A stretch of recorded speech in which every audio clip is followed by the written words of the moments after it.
ஆராதிப்பேன்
Aku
ಇವತ್ತು ಸಂದೇಶ ഇരുളി വല്ലമೆ ಅಂದ್ರೆ ಕತ್ತಲೆಯ ಪರಾಕ್ರಮ ವಲ್ಲಮೆ.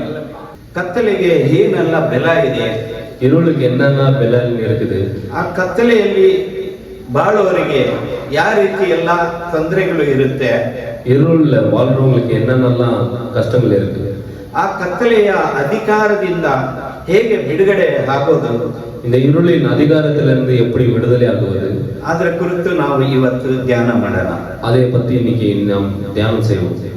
ಸತ್ಯವೇದ ಪುಸ್ತಕದಲ್ಲಿ ಕೊಲೋಸಿಯದವರಿಗೆ ಬರೆದ ಪತ್ರಿಕೆ, கொலோசியர் புஸ்தகம் 1ನೇ ಅಧ್ಯಾಯ 1ாம் அதிகாரம் 13-14 ವಚನ ಓದೋಣ. 13-14 படிக்கலாம். ದೇವರು ನಮ್ಮನ್ನು ಅಂಧಕಾರದ ದೊರೆತನದಿಂದ ಬಿಡಿಸಿ ತನ್ನ ಪ್ರಿಯ ಕುಮಾರನ ರಾಜ್ಯದೊಳಗೆ ಸೇರಿಸಿದನು. ಆ ಕುಮಾರನಲ್ಲಿ ನಮ್ಮ ಪಾಪಗಳು ಪರಿಹಾರವಾಗಿ ನಮಗೆ ಬಿಡುಗಡೆಯಾಯಿತು. ಆಮೆನ್. ಈಗ இப்போ ಈ ಲೋಕದಲ್ಲಿ ನೋಡಿದ್ರೆ, இந்த உலகத்துல பார்த்தோம்னா ಅನೇಕ ಜನರು ಅನೇಕ ಜನங்கள் ಕತ್ತಲೆಯಲ್ಲಿ ಬಾಳ್ತಾ ಇದ್ದಾರೆ, இருளில் வாழ்றாங்க. ಕತ್ತಲೆ ಅನ್ನೋದು இருள் என்ற ಒಂದು ಪಾಪವನ್ನು ಅದು ಎಕ್ಸಾಂಪಲ್ ಆಗಿ ಹೇಳುತ್ತದೆ. ಪಾಪ இருள்னு சொன்னா அது ஒரு இருட்டை குறிக்கிறது, பாவத்தை குறிக்கிறது. ಜನರು ಅನೇಕ ಪಾಪಗಳು ಮಾಡಿ ಆ ಪಾಪಗಳಿಂದ ಜನங்கள் ಅನೇಕ பாவங்கள் செய்து அந்த பாவத்தினாலே கஷ்டங்கள், ಸಂಕಟಗಳು,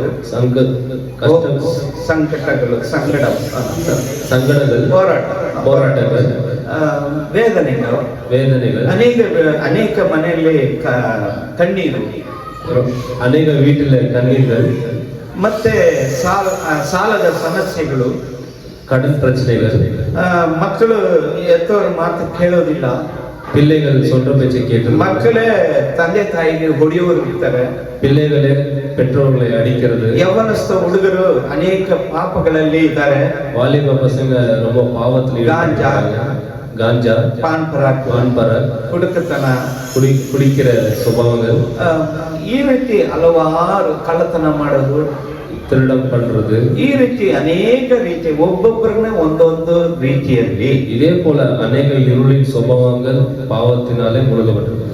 ಈ ತರ ಪಾಪ ಮಾಡಿ இந்த மாதிரி பாவம் செய்து ಆದ್ರೆ ಆ ಪಾಪದಿಂದ அந்த பாவத்தினாலே ಅನೇಕರು ಸಂಕಟಗಳು ಕಷ್ಟಗಳನ್ನು ಅನುಭವಿಸ್ತಾರೆ. ಅನೇಕ பேர் கஷ்டங்களையும் ಸಂಕಟங்களையும் ಅವರು ಮಾಡಿದ ಪಾಪಗಳಿಗೋಸ್ಕರ, அவர் செய்த பாவத்தினாலே ಅದಕ್ಕೆ ದಂಡನೆಯಾಗಿ, ಅದಕ್ಕೆ ಪ್ರಯೋಜನ ಇದು ಈ ರೀತಿ ಎಲ್ಲ ಅನುಭವಿಸ್ತಾರೆ.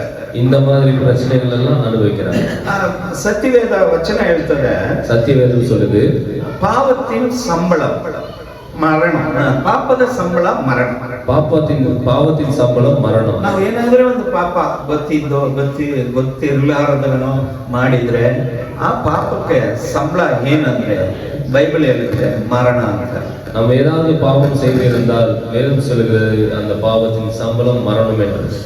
ಆ ಪಾಪದಲ್ಲಿ ಸಾಯೋ ಜನರನ್ನು, அந்த பாவத்துல மறைக்கிற ಜನங்கள், ಅವರನ್ನು ಬಿಡುಗಡೆ ಮಾಡಿ, ಅವರನ್ನು விடுதலையாக்கி, ಅವರನ್ನು ಪವಿತ್ರ ಮಾಡಿ, அவங்கள பரிசுத்தப்படுத்தி ಒಂದು ಬೆಳಕಿನಲ್ಲಿ ತರೋದಿಕ್ಕೆ, ஒரு வெளிச்சத்துல கொண்டு வர்றதுக்கு ಯೇಸು ಕ್ರಿಸ್ತು ಈ ಲೋಕಕ್ಕೆ ಬಂದ್ರು, இந்த உலகத்துக்கு வந்தார்.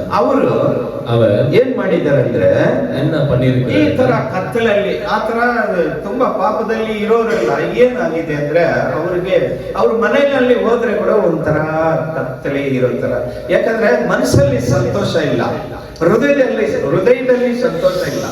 ಆದ್ರಿಂದ ಏನಾಗುತ್ತೆ, ಏನೋ ಒಂದು ಕೋಟ್ಯಾಂತರ ರೂಪಾಯಿ ಕಳ್ಕೊಂಡಂಗೆ ಅವ್ರಿಗೆ ಆಚೆ ಚೆನ್ನಾಗಿ ಮಾತಾಡ್ತಾರೆ, ಆದ್ರೆ ಒಳಗಡೆ ಎಷ್ಟು ವ್ಯಥೆ ಇರುತ್ತೆ. இந்த இருளில் இருக்கிற ஜனங்கள் அவர்கள் வீட்டுக்கு போய் பார்த்தோம்னா அவங்க ரொம்ப துக்கத்தினால் அவங்க முகம் எல்லாம் வாடி போய் அவங்க குடும்பமே ஒரு துக்கத்துல இருக்கிறத நம்மளால அடையாளத்தை பார்க்க முடியும். ಆದ್ರಿಂದ ದೇವರು ಯೇಸು ಈ ತರ ಕತ್ತಲೆಯಲ್ಲಿ ಇರೋ ಜನರನ್ನು இந்த இருளில் இருக்கிற ஜனங்களை ಬಿಡುಗಡೆ ಮಾಡಿ விடுதலை ஆக்க வேண்டும் என்று ತಮ್ಮ ಪ್ರೀತಿಯ ಮಗನಾದ அவருடைய தம்முடைய குமாரனை ಮಗನಾದ ಅವರ ರಾಜ್ಯ ಅಂದ್ರೆ ಯೇಸು ಕ್ರಿಸ್ತನ ರಾಜ್ಯ, ಅವರ ಕುಮಾರನಿನ ರಾಜ್ಯದಲ್ಲಿ ಪರಲೋಕದಲ್ಲಿ ನಮ್ಮನ್ನೇ ಇಡ್ತಾರೆ ಅಲ್ಲಿ ಪರಲೋಕದಲ್ಲಿ நம்மள அந்த பரலோகத்துல வைக்கும் என்று ಅವರೊಳಗೆ ಅವರುಗಳು ಅವರ ರಕ್ತದಿಂದ ಪಾಪ ಮನ್ನಿಪು ಅಂದ್ರೆ ಪಾಪ ಮನ್ನಿಪು என்று ನಮಗೆ ಸಿಗುತ್ತದೆ. ಪಾಪ ಮನ್ನಿಪು கிடைக்கும் என்று ಪಾಪ ಸಮಾಪಣೆ ನಮಗೆ ಸಿಕ್ಕಿದೆ. ಯಾರಿಂದ ಅಂದ್ರೆ ಯೇಸು ಕ್ರಿಸ್ತನಿಂದ. ಪಾಪ ಮನ್ನಿಪು ಯೇಸು ಕ್ರಿಸ್ತನ ಮೂಲಕವಾಗಿ ಜನಗಳಿಗೆ கிடைக்கிறது. ಆ ಪಾಪದಿಂದ ಬಾಳ್ತಾ ಇರುವ ಜನರು ಒಂಥರ ಕತ್ತಲಲ್ಲಿ ಇದ್ದಾರೆ. ಆ ಕತ್ತಲಿಂದ ಬಿಡುಗಡೆ ಮಾಡಿ ಅವರ ಪರಲೋಕ ರಾಜ್ಯ ಸೇರಿಸದೆ ಯೇಸು ಕ್ರಿಸ್ತನ ಅವರ ಚಿತ್ತ. பாவத்தில் இருக்கிற ஜனங்களை விடுதலையாக்கி வெளிச்சத்துக்கு பரலோகத்தை சேர்க்க வேண்டும் என்றதே இயேசு கிறிஸ்துவிடம் நோக்கமா இருக்கிறது.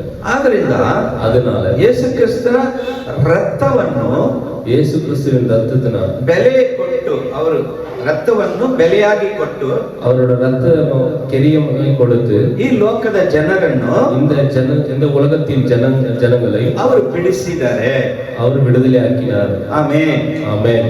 ಅದು ಜೀವನುಳ್ಳ ದೇಶದಲ್ಲಿ ನಮ್ಮನ್ನ ಸೇರಿಸ್ತಾರೆ.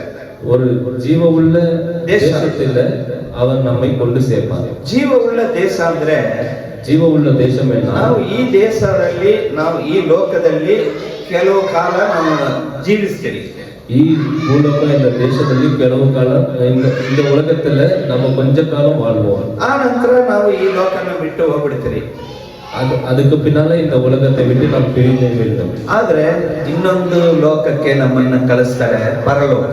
ಇನ್ನೊரு உலகம் என்று இருக்குது, அதுதான் பரலோகம். ಆ ಲೋಕದಲ್ಲಿ அந்த உலகத்துல ನಾವು ಸದಾ ಕಾಲ ಅಂದ್ರೆ ನಿತ್ಯ ಕಾಲವು அந்த லோகத்துல நாம நித்தியமா ನಾವು ಅಲ್ಲಿ ಬಾಳ್ತೀವಿ, அங்க வாழ போறோம். ಈ ಲೋಕ ನಮ್ಗೆ ಶಾಶ್ವತ ಇಲ್ಲ. இந்த உலகம் நம்மளுக்கு நிரந்தரம். ಇದು ಸ್ವಲ್ಪ ಕಾಲವೇ, ಇದು ಕೊಂಚ ಕಾಲ. 70 ವರ್ಷ 80 ವರ್ಷ, 70 ವರ್ಷம் 80 ವರ್ಷம். ಆ ನಂತರ ಎಲ್ಲರೂ ಸತ್ತು ಹೋಗ್ಬಿಡ್ತಾರೆ. அதுக்கப்புறமா எல்லாரும் ನಮ್ಮ ಆತ್ಮಕ್ಕೆ ಸಾವು ಇಲ್ಲ. ನಮ್ಮ ಆತ್ಮಕ್ಕೆ ಸಾವು ಇಲ್ಲ. ಯಾಕಂದ್ರೆ ದೇವರ ಕೊಟ್ಟಿದ್ದ ಆತ್ಮ ಏನಂದ್ರೆ ಅದು ದೇವನಾಮ ಅವರು ಕೊಟ್ಟಿದ್ದ ಉಸಿರು, ಅದು ಜೀವ அவர் கொடுத்தது. ಆ ಜೀವ ಒಂದು ಅವರ ಕಡೆ ಹೋಗಬೇಕು. அந்த ஜீவன் ஒன்று அவர் பக்கமாய் போகும். ಇಲ್ಲಂದ್ರೆ ಇನ್ನೊಂದು ನರಕಕ್ಕೆ ಹೋಗುತ್ತೆ. ಇನ್ನೊಂದು ನರಕಂ என்ற அந்த ಆತ್ಮ ಸಾಯೋದಿಲ್ಲ. இந்த ஆத்மாக்கு மரணம் இல்லை, ಅದು ಸಾಯೋದೇ ಇಲ್ಲ, ಅದು ಸಾವದೇ ಇಲ್ಲ. ಒಂದು ಪರಲೋಕ ಹೋಗುತ್ತೆ, ಒಂದು ಪರಲೋಕಕ್ಕೆ ಹೋகும். ಇಲ್ಲಂದ್ರೆ ನರಕಕ್ಕೆ ಹೋಗುತ್ತೆ, இல்லனா ನರಕಕ್ಕೆ ಹೋகும். ಅದು ಯಾರೆಲ್ಲ ಪಾಪ ಮಾಡಿದಾರೆ ಅವರಿಗೆ ವಿಂಗಡಿಸಿ, யாரெல்லாம் பாவம் பண்ணியிருக்கிறாங்களோ அவங்களை வேர்பிடிச்சு ವಿಂಗಡಿಸ್ತಾರೆ. ವಿಂಗಡಿಸಿ ಅಂದ್ರೆ ಭಾಗ ಮಾಡೋದು. ಒಳ್ಳೆಯವರು ಒಂದು ಕಡೆ, ಪಾಪ ಮಾಡಿದ ವಿಂಗಡಿಸಿ அவர்களை பிரிவினை செய்து ಸಪರೇಟ್ ಮಾಡಿ ನಮಗೆ ನಿತ್ಯ ರಾಜ್ಯ 1 ಲಕ್ಷ ವರ್ಷ ಕೋಟಿ ವರ್ಷ ಆದ್ರೆ ಕೂಡ ಅಲ್ಲಿ ನಮಗೆ ಸಾವಿಲ್ಲ. ನಾವು ದೇವರ ಬಳಿ ಅವರ ಹತ್ರ ನಾವು ಆರಾಧನೆ ಮಾಡಿಕೊಂಡು ಅಲ್ಲಿ ಜೀವಿಸ್ತೀವಿ. அந்த உலகத்துல கோடி வருஷம் ஆனாலும் அழிவு இல்லை, நம்ம ஆராதನೆ செய்து ಸಂತೋಷമായി ಆ ಜೀವನುಳ್ಳ ದೇಶದಲ್ಲಿ ನಮ್ಮನ್ನ ಕರ್ಕೊಂಡು ಹೋಗಿ ಅವರು ಇಡ್ತಾರೆ. ಯೇಸು அந்த ஜீவனுள்ள தேசத்துக்கு கொண்டு போய் அங்க வாழ வைப்பார். ಅದಕ್ಕೆ ಹೋಗಕ್ಕೆ அங்க போவதற்கு ನಾವು ಈ ಲೋಕದಲ್ಲಿ ಇರುವಾಗನೇ அங்க போனோம்னா இந்த உலகத்துல நம்ம இருக்கும் போது, ಇಲ್ಲಿ ಜೀವಿಸ್ತಿರುವಾಗನೇ இங்க வாழும் போது ಆ ಲೋಕಕ್ಕೆ ನಾವು ಹೇಗೆ ಹೋಗೋದು, அந்த உலகத்துக்கு நாம் எப்படி போவது, ಅದನ್ನ ನಾವು ಕಂಡುಹಿಡಿಬೇಕು. ಅದನ್ನ நம்ம ಕಂಡುಹಿಡಿದು ಆ ಮಾರ್ಗವನ್ನು ಕೈ ಹಿಡಿಬೇಕು. அந்த வழியை நாம் கைக்கொள்ளಬೇಕು. ಆ ಮಾರ್ಗ ಕೈ ಹಿಡಿದ್ರೆ, அந்த வழியை நாம் கைக்கொள்ளமானால் ಆವಾಗ ನಾವು ಅಲ್ಲಿ ಪರಲೋಕ ಹೋಗ್ತೇವೆ. அப்பொழுதுதான் நம்ம அந்த பரலோகத்துக்கு போவோம். ಸತ್ಯವೇದದಲ್ಲಿ இந்த சத்திய புஸ்தகத்தில் ಅದರಲ್ಲಿ ನಮಗೆ ಮಾರ್ಗ ಇದೆ. இந்த சத்திய வேதத்தில் நம்மளுக்கு வழி உண்டு. ನಾನೇ ಸತ್ಯ, ನಾನೇ வழியும், ನಾನೇ ಜೀವ, சத்தியம், ನಾನೇ ಮಾರ್ಗ, ಜೀವನ ಅಂತ ಯೇಸು ಹೇಳಿದ್ದಾರೆ. அப்படி இயேசு சொல்லி சொல்லியிருக்கிறார். ಆ ಮಾರ್ಗಕ್ಕೆ ಹೋಗೋಕೆ ಈ ಸತ್ಯವೇದದಲ್ಲಿ அந்த வழிக்கு போகணும் என்று இந்த ನಮಗೆ வேதத்துல ಪೂರ್ತಿ ವಿವರಣೆಯಾಗಿ ಇದರಲ್ಲಿ ಕೊಡಲ್ಪಟ್ಟಿದೆ. விவரமாய் இந்த புஸ்தகத்தில் சொல்லப்பட்டிருக்கிறது. ಆವಾಗ ನಾವು ಈ ಲೋಕದಲ್ಲಿ ಜೀವಿಸುವಾಗ இந்த உலகத்துல நாம் வாழும் போதே ನಾವು நம்ம ಆ ಪರಲೋಕ ಹೋಗೋದಕ್ಕೆ ಮಾತ್ರ ನಾವು ಯೋಚನೆ ಮಾಡಬೇಕು. அந்த பரலோகத்துக்கு போற காரியத்தை மாத்திரம் நாம் யோசிக்க வேண்டும். ಅದಕ್ಕೆ ವಚನ ಹೇಳ್ತದೆ, ಅದಕ್ಕೆ ವಾರ್ತೆ சொல்கிறது, ಮೊದಲನೇದು ನನ್ನ ರಾಜ್ಯವನ್ನು ನೀತಿಯನ್ನು ಹುಡುಕಿರಿ, முதலாவது என்னோட ராஜ்யத்தையும் நீதியும் தேடுங்கள், ಆ ನಂತರ அதுக்கு அப்புறமா ಇವುಗಳೆಲ್ಲವೂ ನಿಮಗೆ இந்த உலகத்துல இருக்கிறது எல்லாமே ಕೂಡ ಕೊಡಲ್ಪಡುವುದು, ನಿಮಗೆ உங்களுக்கு கூட கொடுக்கப்படும். ಈ ಲೋಕದಲ್ಲಿ ಇರುವಾಗ ನಮಗೆ ಏನೆಲ್ಲ ಬೇಕು, இந்த பூமியில இருக்கும் போதே நம்மளுக்கு தேவையானவை, ನಮಗೆ ಒಳ್ಳೆ ಆಹಾರ ಬೇಕು, நம்மளுக்கு உணவு தேவை, ಒಳ್ಳೆ ಬಟ್ಟೆ ಬೇಕು, உடைய தேவை, ಒಳ್ಳೆ ಮನೆ, ನಾವು ಮಲ್ಕೊಳ್ಳೋಕೆ ಒಳ್ಳೆ ಮನೆ ಬೇಕು, வீடு தேவை, ಸ್ಥಳ, ಈ ತರ ನಮಗೆ ಬೇಕಿರೋ ಹಣಕಾಸು ಇದೆಲ್ಲವೂ ಈ ಲೋಕಕ್ಕೆ ಬೇಕು. நம்மளுக்கு வேண்டிய பண காசுகள் எல்லாம் இந்த உலகத்துல தேவைதான். ಆದ್ರೆ ಯೇಸು ಹೇಳ್ತಾರೆ ಫಸ್ಟ್ ಅದನ್ನ ಹುಡುಕಬೇಡ, ஆனா இயேசு சொல்றாரு அதை தேட வேண்டாம். ಈ ಲೋಕಕ್ಕೆ ಬೇಕಿರೋದು ನೀನು ಹುಡುಕಬೇಡ, இந்த உலகத்துக்கு தேவையானதை நீ தேட ಆ ರಾಜ್ಯಕ್ಕೆ ಹೋಗೋದು ಹೇಗೆ ಅನ್ನೋದು ನೀವು ಹುಡುಕ್ರಿ ಫಸ್ಟ್. இந்த ராஜ்யத்துக்கு எப்படி போகணும்னு நீங்க தேடுங்க. ಆ ನಂತರ அதுக்கப்புறம் ಅದನ್ನ ನೀವು ಹುಡುಕಿದ್ರೆ அந்த ರಾಜ್ಯத்தை தேடி ಈ ಲೋಕಕ್ಕೆ ಏನೆಲ್ಲ ನಿಮಗೆ ಬೇಕಿದೆ, இந்த உலகத்துல உங்களுக்கு என்ன தேவையோ, ಅಗತ್ಯತೆ ಇದೆ, எதெல்லாம் தேவைப்படுகிறதோ ಎಲ್ಲ ನಾನು ಕೂಡ ಸೇರಿಸಿ ಕೊಡ್ತೀನಿ ಅಂತ, அதெல்லாம் உங்களுக்கு நான் கூட ಕೊಡ್ತೀನಿ ಅಂತ ಹೇಳ್ತಾರೆ. ಆದ್ರಿಂದ அதனால ನಾವು ನಾವು ಪರಲೋಕ ಹೋಗೋದು ಹೇಗೆ, அதனால நம்ம இந்த பரலோகத்துக்கு போற வழியை தேடு. ನಮ್ಮ ஆத்மாவை ನರಕಕ್ಕೆ ಹೋಗದೆ நரகத்துக்கு போகாமல் ತಪ್ಪಿಸಿಕೊಳ್ಳೋದು ಹೇಗೆ, தப்பித்துக் கொள்ளும்படி எப்படி ಎಲ್ಲಾ ಮಾರ್ಗ ಈ ಸತ್ಯವೇದ ಪುಸ್ತಕದಲ್ಲಿ ಇದೆ. ಅದಕ್ಕೆ வழி எல்லாம் இந்த சத்தியவேதத்தில் இருக்குது. இதை ஓதி ತಿಳ್ಕೊಂಡ್ರೆ இதை நம்ம தெரிஞ்சுக்கணும்னா மனுஷன் ಹುಟ್ಟಿದಾಗಿಂದ ಸಾಯೋ ತನಕ ಸಾಯುವ ವரை ಸಾಯೋವರೆಗೆ ಏನೆಲ್ಲ ಹೇಗೆ ಇರಬೇಕು, எப்படி ಮಗು ಹೇಗಿರ್ಬೇಕು, இந்த பிள்ளை எப்படி இருக்கு, ಯವನಸ್ಥ ಹುಡುಗ ಹೇಗಿರ್ಬೇಕು, வாலிப வயசு எப்படி இருக்கு, ತಾಯಿ ತಂದೆ ಹೆಂಗಿರ್ಬೇಕು, தாய் தகப்பன் எப்படி இருக்கணும், ಅಜ್ಜಿ ಅಜ್ಜ ಹೇಗಿರ್ಬೇಕು, தாத்தா பாட்டி எப்படி ಅವ್ರು ಯಾವ ರೀತಿ ನಡ್ಕೊಳ್ಬೇಕು, அவங்க எப்படி நடந்து கொள்ள வேண்டும், ಎಲ್ಲವೂ ಮನುಷ್ಯನಿಗೆ ಬಾಳೋದಕ್ಕೆ ಇದು சட்டம் இதுல பைபிள் சட்டம். மனுஷன் வாழ்ற வாழ்க்கைக்கான சட்டம் இந்த புஸ்தகம். சட்டம் ಅಂದ್ರೆ ಏನು, ರೂಲ್ಸ್ ಅಂಡ್ ರೆಗ್ಯುಲೇಷನ್ ಇದರಲ್ಲಿ ಇದೆ. ಇದನ್ನ ಓದಿ ತಿಳ್ಕೊಂಡ್ರೇನೆ ಯಾವ ಮಕ್ಕಳು ಯಾವ ತಪ್ಪಾದ ರೀತಿಗೆ ಹೋಗೋದಿಲ್ಲ.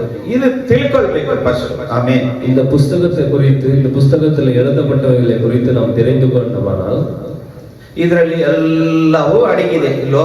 ಲೋಕದಲ್ಲಿ ಏನೆಲ್ಲ ಇದೆ, விஞ்ஞானம் இருக்குது, அறிவியல் இருக்குது, மருத்துவம் இருக்குது, அப்புறமா மனுஷன் வாழ்க்கைக்கு வேண்டிய ಎಲ್ಲವೂ ಇದರಲ್ಲಿ ಕೊಡಲ್ಪಟ್ಟಿದೆ. ಈ ಲೋಕಕ್ಕೆ ಬೇಕಾಗಿರುವ ಸೈನ್ಸ್, ಜ್ಞಾನ, ಕಲ್ವಿ ಎಲ್ಲ ಇದರಲ್ಲಿ ಅಡಗಿದೆ. ನಾವು ಒಂದು ವಚನ ಓದೋಣ. ಆದಿಕಾಂಡ 1ನೇ ಅಧ್ಯಾಯ ஒரு வசனம் வாசிக்கலாம். ஆதியாகமம் 1ஆம் அதிகாரம் 2ನೇ ವಚನದಿಂದ 4ನೇ ವಚನವರೆಗೆ. ಭೂಮಿಯು ಕ್ರಮವಿಲ್ಲದೆಯೂ ಬರಿದಾಗಿಯಿತ್ತು, ಆದಿಸಾಗರದ ಮೇಲೆ ಕತ್ತರಿತ್ತು, ದೇವರ ಆತ್ಮವು ಜಲಸಮೂಹಗಳ ಮೇಲೆ ಚಲಿಸುತ್ತಿತ್ತು. ಆಗ ದೇವರು ಬೆಳಕಾಗಲೆಂದರೂ ಬೆಳಕಾಯಿತು. ದೇವರ ಬೆಳಕನ್ನು ಒಳ್ಳೆಯದೆಂದು ನೋಡಿದನು. ದೇವರು ಬೆಳಕನ್ನು ಕತ್ತಲೆಯನ್ನು ಬೇರೆ ಬೇರೆ ಮಾಡಿ ಬೆಳಕಿಗೆ ಹಗಲೆಂದು ಕತ್ತಲೆಗೆ இருளென்று ಹೆಸರಿಟ್ಟರು. ஆமென். ஹல்லேலூயா. பூமியானது ஒழுங்கின்மையும் வெறுமையுமாய் இருந்தது. ஆழத்தின் மேல் இருள் இருந்தது. தேவ ஆவியானவர் ஜலத்தின் மேல் அசைவாடி கொண்டிருந்தார். தேவன் வெளிச்சம் உண்டாக கடவது என்றார். வெளிச்சம் உண்டாயிற்று. வெளிச்சம் நல்லது என்று தேவன் கண்டார். வெளிச்சத்தையும் இருளையும் தேவன் வெவ்வேறாய் பிரித்தார். தேவன் வெளிச்சத்தில் ಇಲ್ಲಿ ವಚನ ಇದೆ. ವಚನ ಏನ್ ಹೇಳ್ತದೆ ಅಂದ್ರೆ, இங்க வார்த்தை என்ன சொல்றது என்றால், ದೇವರು தேவன் ಭೂಮಿಯನ್ನು ಸೃಷ್ಟಿ ಮಾಡಿದ್ರು, பூமியை சிருஷ்டி செய்தார், ಆಕಾಶ ಸೃಷ್ಟಿ ಮಾಡಿದ್ರು, வானத்தையும் சிருஷ்டித்தார், ಸೂರ್ಯ ಚಂದ್ರ ನಕ್ಷತ್ರಗಳು ಎಲ್ಲವೂ ಸೃಷ್ಟಿ ಮಾಡಿದ್ರು. சூரியன் நட்சத்திரத்தையும் சிருஷ்டித்தார். ಆದ್ರೆ ಸೂರ್ಯ ಬೆಳಕು ಸೂರ್ಯ ಚಂದ್ರ ಉಂಟು ಮಾಡೋದಕ್ಕೆ ಮೊದಲು ಫಸ್ಟ್ ಭೂಮಿನೇ ಸೃಷ್ಟಿ ಮಾಡಿದ್ರು.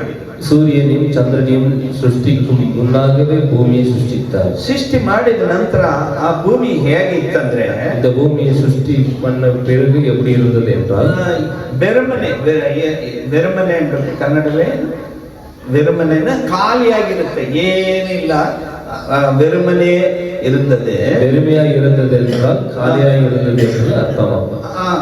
ಆಳಕ್ಕಿನ ಮೇಲೆ ಇರಲಿಲ್ಲ. ಏನಾಗಿದೆ ಕನ್ನಡದಲ್ಲಿ? 2ನೇ ವಚನ ಓದಿ. ಆದಿಕಾಂಡ. ಕ್ರಮವಿಲ್ಲ, ಬೆರಿದಾಗಿದೆ, ಏನಿಲ್ಲ, ಅದು ನೋಡಕ್ಕೆ ಏನೋ ಅಂದ ಇಲ್ಲ, ಆ ತರ ಇದೆ. ಒಳಗಿನ ಕೊಟ್ಟಿರ್ಕೆ ಅಂದ್ರೆ ಒಂದು ನೋಡಕ್ಕ ಒಂದು ಅಂದ ಇಲ್ಲ, ಆ ತರ ಇತ್ತು.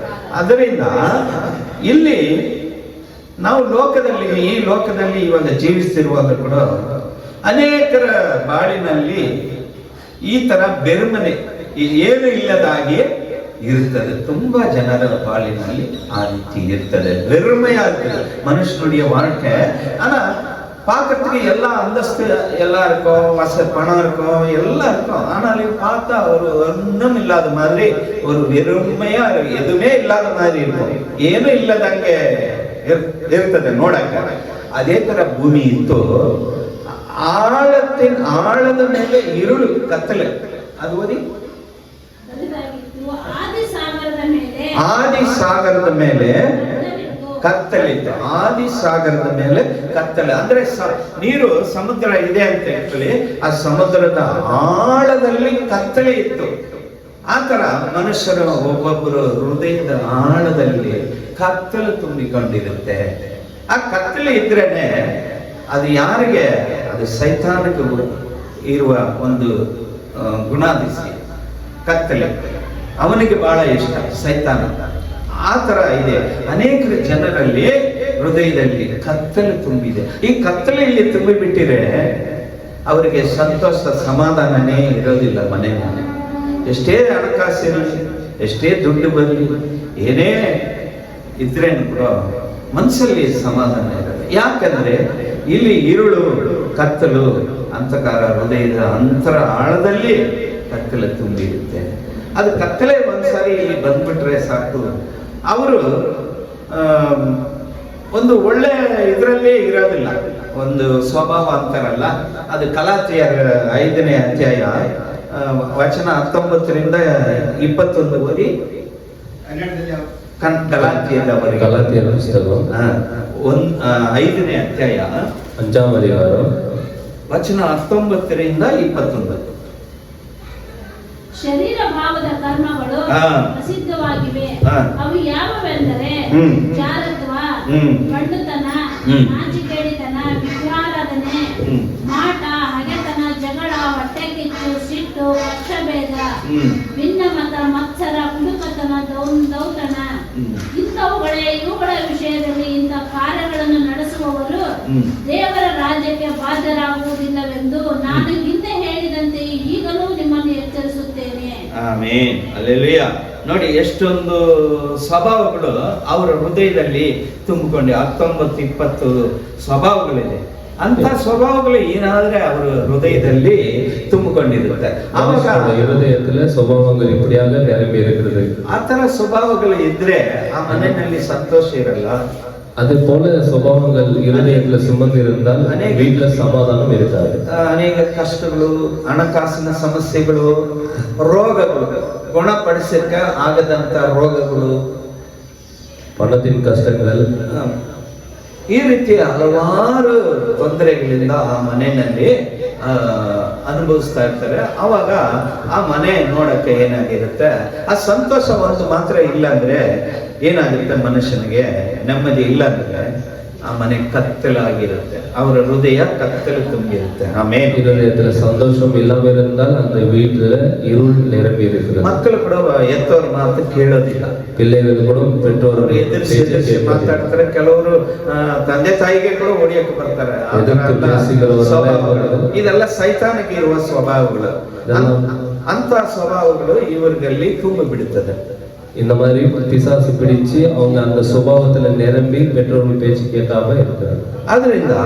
அதனால ಇಲ್ಲಿ ಈ ತರ ಇರೋದು ಆ ಭೂಮಿಯನ್ನು ಯಾವುದು ಕತ್ತಲೆ ತುಂಬಿತ್ತಲ್ಲ, ಆಳದಲ್ಲಿ ಕತ್ತಲೆ ತುಂಬಿತ್ತು.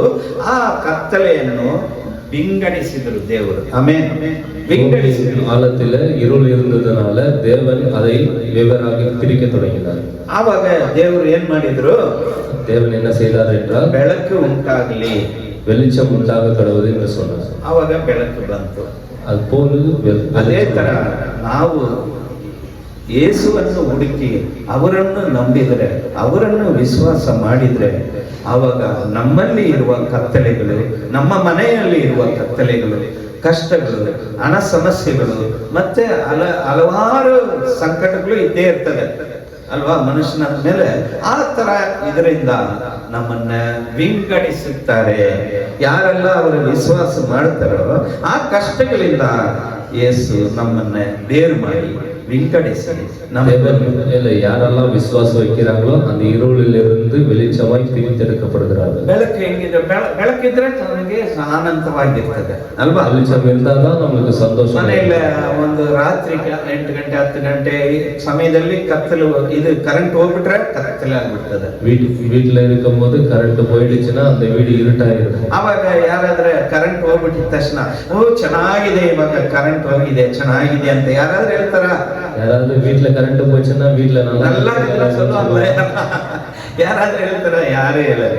ಆದ್ರೆ ಯೇಸು ಈ ಭೂಮಿ ಏನು ಇಲ್ಲದೆ ಇದ್ದಿದ್ನ ಅಲ್ಲಿ ಬೆಳಕನ್ನು ಉಂಟಾಗಲಿ ಅಂದ್ರೆ, ಬೆಳಕು ಉಂಟಾಗಲಿ ಅಂದ್ರೆ, இருளா இருந்த ஒரு வீட்டை அது வெளிச்சமா உண்டாಗಲಿ. ಅದೇ ತರ ನಮ್ಮ ಮನೆಯಲ್ಲಿ ಕೂಡ ನಮಗೆ ಕತ್ತಲೆ ತುಂಬಿದ್ರೆ, ಒಂದು ಕಷ್ಟಗಳ ಸಂಗಳಗಳು, ಹಲವಾರು ಸಮಸ್ಯೆಗಳು ಇದ್ದಾಗ ದೇವರು ನಮ್ಮ ಮನೆಯಲ್ಲಿ ಒಂದು ಬೆಳಕಾಗಿ ಅವರು ಬರ್ತಾರೆ. ಆಮೇಲೆ ಯಾರೆಲ್ಲ ವಿಶ್ವಾಸ ಮಾಡ್ತಾರ ಅವರು ಅವ್ರ ಮನೆಗೆ ಅವರು ಬರ್ತಾರೆ. நம்ம கூட யாரெல்லாம் தேவன் மேல விசுவாசிக்கிறோமோ இருளை இருதங்களெல்லாம் வெளிச்சமாய் மாறும். குடும்பம் வீடு கூட வெளிச்சமாய் மாறும். ಬೆಳಕು ಒಳ್ಳೆದು ಅಂತ ಹೇಳಿದ್ದಾರೆ. ಆಮೇನ್. தேவன் வெளிச்சம் நல்லது என்று ಕತ್ತಲು ಯಾರು ಒಳ್ಳೆದು ಅಂತ ಹೇಳೋದಿಲ್ಲ. ಕತ್ತಲು இருள் நல்லதுன்னு ಯಾರು சொல்றதில்ல. ಯಾಕಂದ್ರೆ ಈ ಲೋಕದಲ್ಲಿ ನಾನೇ ಬೆಳಕಾಗಿದ್ದೀನಿ ಅಂತ ಯೇಸು சொல்லுகிறார், நானே வெளிச்சமாய் இருக்கிறேன். ಈ ಲೋಕಕ್ಕೆ ಬೆಳಕಾಗಿದ್ದೀನಿ ನಾನು ಅಂತ, உலகத்திற்கு வெளிச்சமாய் இருக்கிறேன் என்று ಯೇಸು சொல்லுகிறார். ಆ ಬೆಳಕು ನಮ್ಮ ಹೃದಯಕ್ಕೆ ಬರಬೇಕು. அந்த வெளிச்சம் நம்ம இருதயத்துக்கு, ಆ ಬೆಳಕು ನಮ್ಮ ಮನೆಗೆ ಬರಬೇಕು. அந்த வெளிச்சம் அந்த வீட்டுக்கு ಆ ಬೆಳಕು ನಮ್ಮ ಮನೆಯಲ್ಲಿ ಎಷ್ಟು ಜನ ಇದ್ದಾರೆ ಅಷ್ಟು ಜನದ ಹೃದಯದಲ್ಲಿ